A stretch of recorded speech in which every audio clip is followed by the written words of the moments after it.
Hi అండి, mushroom అయితే నేను చేస్తున్నాను. పిల్లలకు చాలా మంచిదండి. పిల్లలకు అయితే ఇష్టపడి తింటారు. ఎలా చేస్తున్నానో చూపిస్తాను ఒకసారి అండి.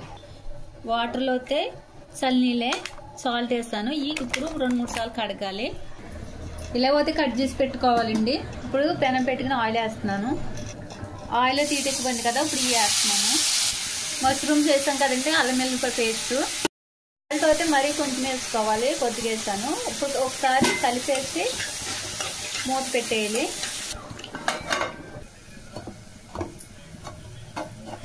మత్తి వేస్తున్నాను కదా, అలా వచ్చింది కదండి. ఇప్పుడు బాగానే వాటర్ అన్నీ ఎగిరిపోయి కదా.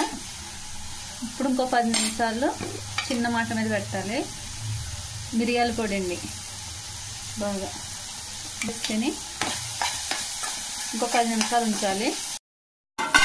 చూసారండి, బాగా ఎగిపోయినాయి కదా. పిల్లలు ఇలాగ దూరంగా రావాలి.